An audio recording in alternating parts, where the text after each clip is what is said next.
Hola, mi nombre es Guillermo Huerta y el Señor ha puesto en mi corazón el deseo de compartir con ustedes algo sobre el Jordán, el Seguro Social del Cielo.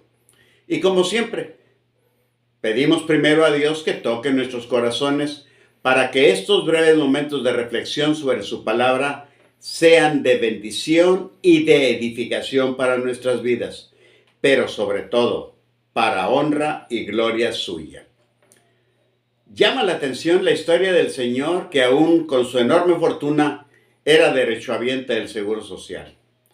Bueno, aunque realmente iba al seguro, sacaba su ficha y hacía fila solo para consultar, ya que en casos de problemas mayores sí recurría a los mejores hospitales. Un día el médico familiar detectó en los resultados de laboratorio una anomalía en su corazón.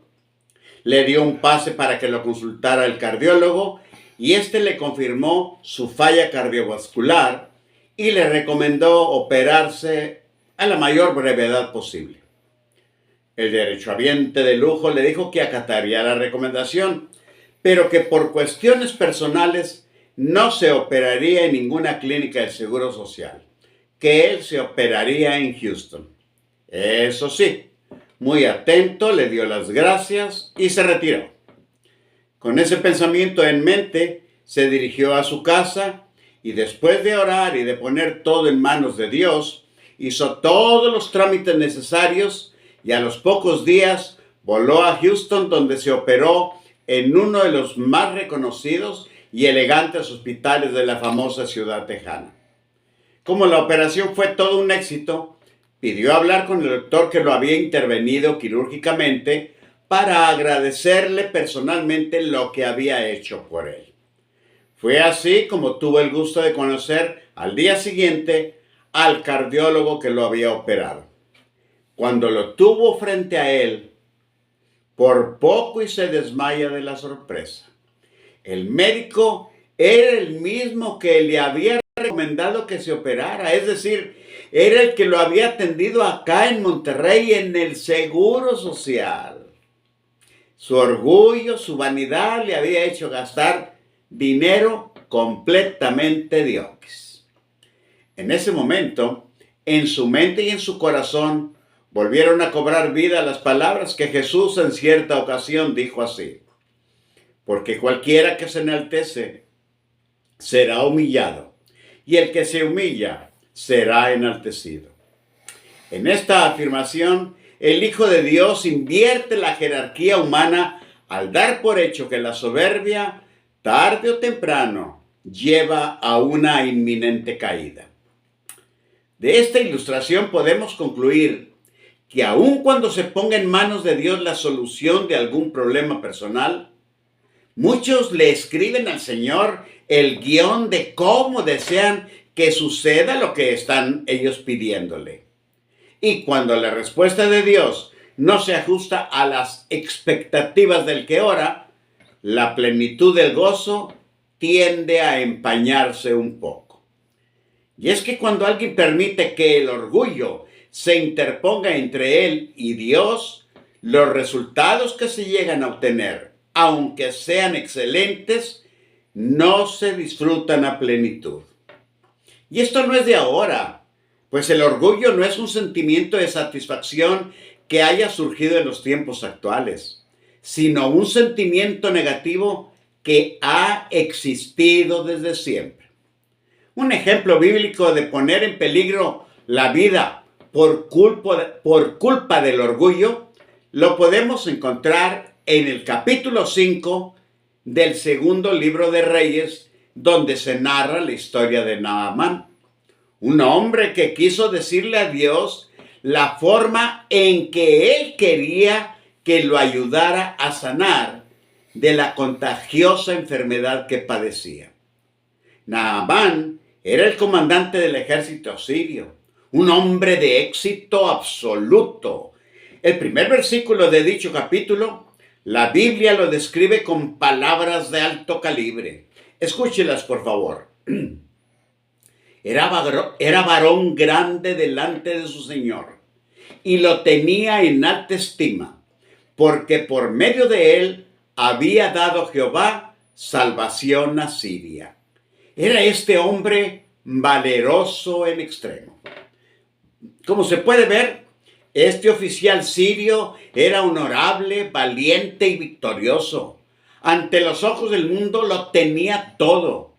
Sin embargo, al final de ese primer versículo hay unas palabras que derrumban toda su fachada. Dicen, pero era leproso. Esa era su realidad oculta. Debajo de sus medallas, de su armadura brillante y de sus títulos, Naamán se estaba pudriendo.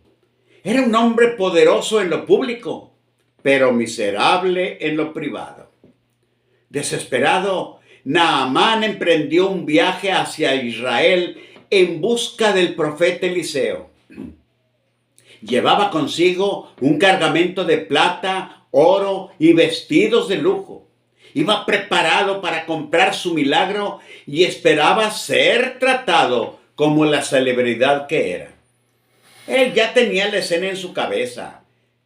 El profeta saldría a recibirlo, invocaría el nombre de Dios, movería la mano sobre la herida de forma espectacular y la lepra desaparecería. Pero cuando Naamán llegó a la puerta de la casa, Eliseo ni siquiera salió a recibirlo. Simplemente le envió un mensajero con esta desconcertante instrucción: ve y lávate 7 veces en el río Jordán y tu carne se restaurará. Ese trato simple e indiferente ofendió e hirió el orgullo del poderoso comandante sirio. Naamán enfureció. La palabra de Dios dice, y Naamán se fue enojado. Se sintió insultado. Para su ego de general, aquello era una humillación. El Jordán era un río fangoso, sucio y común. Era, por así decirlo, el seguro social del pueblo.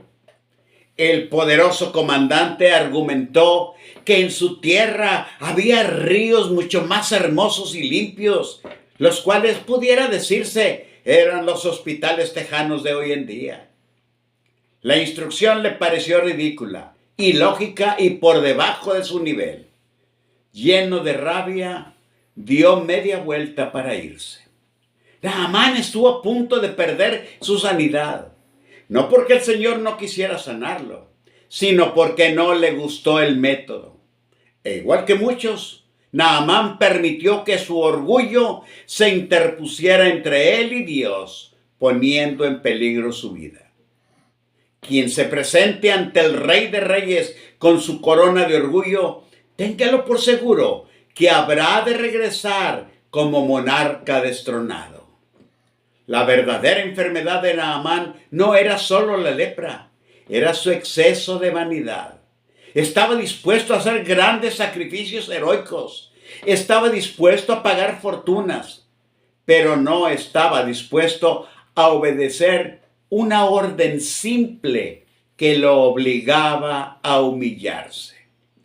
Fueron sus propios siervos quienes lo confrontaron con una lógica aplastante. Le dijeron, si el profeta te hubiera mandado alguna gran cosa, ¿no lo harías? ¿Cuánto más diciéndote, lávate y serás limpio?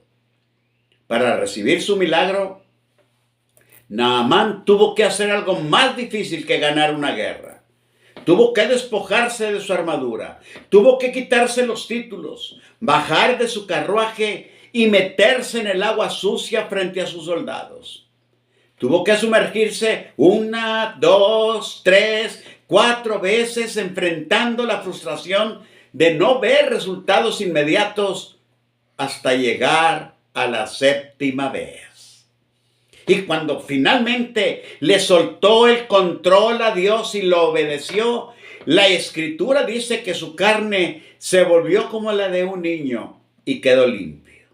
Limpio de la lepra, pero sobre todo de su orgullo. El versículo 15 del mismo capítulo contiene las palabras que Naamán dijo al respecto. he aquí, ahora conozco que no hay Dios en toda la tierra, sino en Israel. Al despedirse, Naamán aceptó, ya sin nada de orgullo, las sencillas palabras de Eliseo, que le dijo: ve en paz. Y ahí está el mensaje que atraviesa esta historia. Si hoy alguien está orando por una salida, una sanidad o una respuesta, y llega a sentirse frustrado porque las cosas no están saliendo como lo había planeado en su mente, o porque el proceso que tiene enfrente le parece ilógico, incómodo o demasiado simple para ser verdad, confíe, tenga fe en el Señor y repita junto con David lo que él escribió en el Salmo 37:5 con estas palabras: encomienda a Jehová tu camino y confía en Él, y Él hará. Porque Dios no es un empleado que sigue instrucciones y tampoco da respuestas que alimentan la vanidad. A veces el milagro que se busca está escondido detrás de la instrucción que el orgullo impide obedecer. Hay que despojarse de esa armadura y aprender a confiar en la manera que Dios tiene de hacer las cosas. Y cuando Él conteste su petición, es posible que en silencio usted alcance a escuchar a Dios, que tranquilamente le dice: ve en paz. Dios los bendiga hoy y siempre. Amén.